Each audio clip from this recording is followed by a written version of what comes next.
Ha guys, let's get more news about Warriors, but first don't forget to subscribe and leave your like. Grading Andrew Wiggins' performance in Warriors preseason debut. After missing the first 4 preseason games due to an illness in training camp, Andrew Wiggins returned to the Golden State Warriors lineup against the Los Angeles Lakers in Las Vegas on Tuesday. Given that Steve Kerr had spoke glowingly about how Wiggins had returned from the off-season and a lofty expectations the head coach has placed on the 2022 All-Star, there was a level of anticipation attached to the Warriors' penultimate preseason outing. Not only was Wiggins returning to the lineup for the first time since last season's play-in tournament elimination, but he was also doing it in a completely new role as part of a different Golden State starting 5. Wiggins started alongside Stephen Curry in their Warrior backcourt, allowing Jonathan Kuminga, Draymond Green and Tracy Jackson Davis to share the front court in a bigger than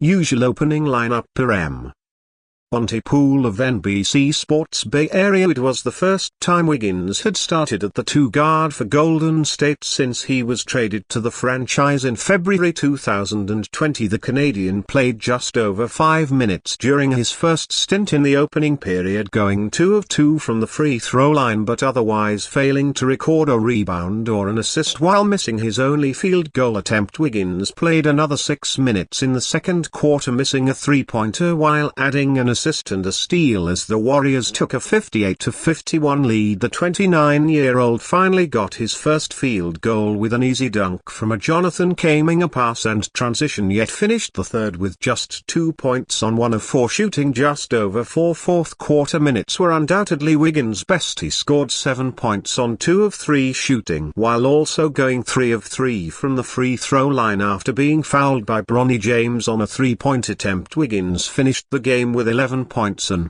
assist and a steal on 3-0 F9 shooting from the floor. The former first overall pick missed all 3 of his 3-point attempts and was a +4 in his 21 minutes. There were certainly elements of rustiness on the offensive end, which was to be expected, but he did play a major role on the defensive end in keeping the Lakers to just 35.8% shooting from the floor and 27.5% from 3-point range. Speaking in the postgame, Kerr was happy enough with Wiggins' performance and the combination he had with Kuminga in the starting lineup. 3 players on the Warriors roster who won't last the entire 2024-22 season. The Golden State Warriors will look to start the 2024-25 season on a high note. After a somewhat disappointing off-season, they went star hunting last summer to lure in some big names like Paul George and Lauri Markkanen. However, they came up short in their pursuit to add another star next to Stephen Curry and Draymond Green. To add insult to injury, they lost Klay Thompson, signed with the Dallas Mavericks after playing 13 seasons in the B area. Their roster is talented, boasting a combination of youth and veteran players. However, the reality is that several stars at the end of the season are on the Warriors roster. Gary Payton II, with the emergence of Brandon Podey and Jonathan Kuminga along with the signing of Kyle Anderson and Buddy Hield. Gary Payton II seems like the possible odd man out the Warriors roster. Payton II resigned with the Warriors back in 2023, hoping to bring back some of that energy that won them a championship back in 2022. However, he dealt with several injuries last season that limited him to 41 games. He has shown to be a key reserve during their last championship run, and as a result he has become a fan favorite. He was still highly effective in minutes played for the Dub. However, considering their depth on the wing and their need at other positions, GP2 could likely be out during the off-season or even traded before the deadline in February. Kevin Looney, another long-time Warrior who could be on the move at some point in the season, is Kevin Looney. Looney was a key rotational piece for the Warriors during their championship run in 2022. However, his playing time has significantly dropped due to the emergence of Tracy Jackson Davis and Draymond Green, who typically play some small ball 5 minutes. Looney is a free agent this summer and has shown that he is a quality big man throughout his time with the Warriors. Any team around the league could likely benefit from acquiring Looney if the Warriors opt to trade him before the season's end. He's also also making $8 million this season, which could make him a key piece in matching contracts even if he's not the centerpiece of a trade. Moses Moody. One of the more puzzling players on the Warriors roster without a doubt is Moses Moody. The 3-year guard has mainly played off the bench throughout his tenure with the Warriors and has shown flashes of elite play at times. However, his performance hasn't been consistent enough to show the Warriors that he is a guy that can be a building block for the future like K.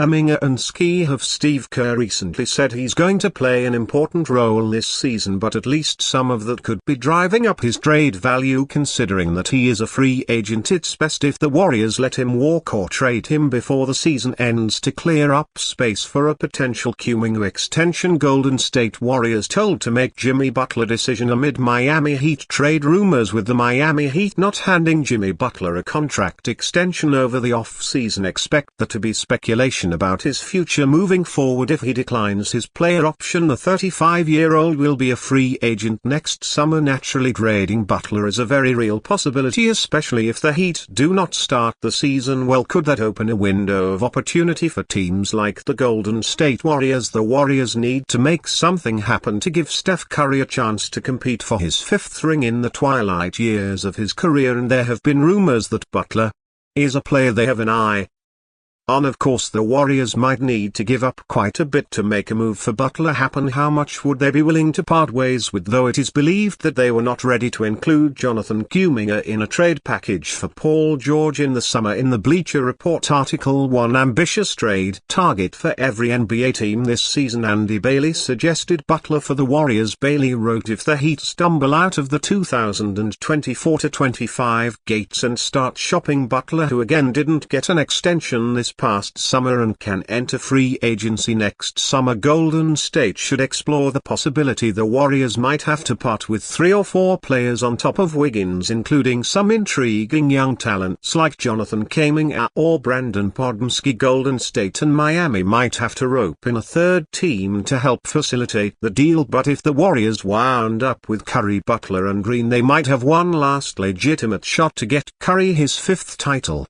after he brought 4 to the organization.